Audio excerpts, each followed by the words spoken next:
Hi friends, welcome to Abbas kitchen. இன்றைக்கி நம்ம சிம்பிளாக ஒரு லன்ச் ரெசிபி பண்ணலாம்.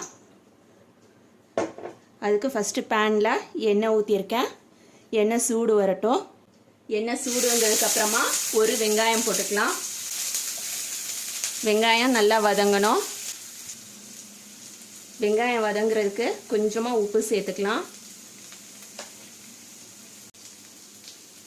வெங்காயம் வதங்கிருச்சு. இதில் நான் 1/4 டீஸ்பூன் அளவுக்கு இஞ்சி பூண்டு சேர்த்துக்கிறேன். தக்காளி சேர்த்துக்கலாம். தக்காளி வதங்கும் போதே பச்சை மிளகாய் சேர்த்துக்கிறேன். 2 பச்சை மிளகாய் கீரி சேர்த்துருக்கேன். ஜீரகத்தூள் சேர்த்துக்கிறேன். ஜீரகத்தூள் 1/2 டீஸ்பூன் அளவுக்கு சேர்த்துக்கலாம்.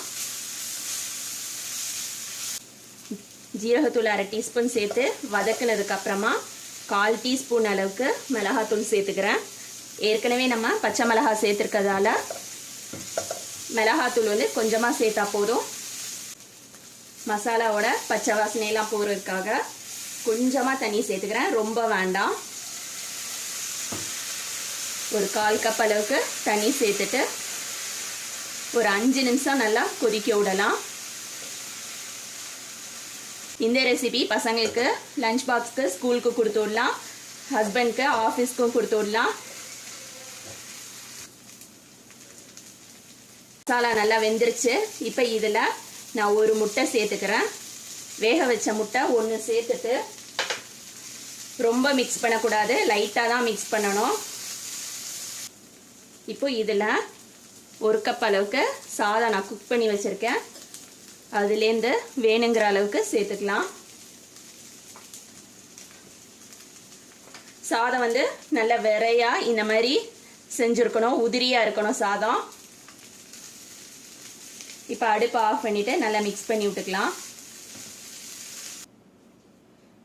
சாதம் நல்லா மிக்ஸ் பண்ணியாச்சு முட்டை மசாலா கூட. இப்போ இதில் கொஞ்சமாக கொத்தமல்லி தழை தூவிக்கலாம்.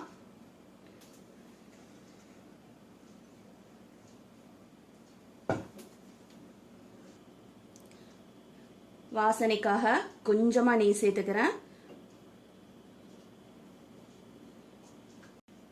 நெய் சேர்த்ததுக்கப்புறமா நல்லா மிக்ஸ் பண்ணிக்கலாம்.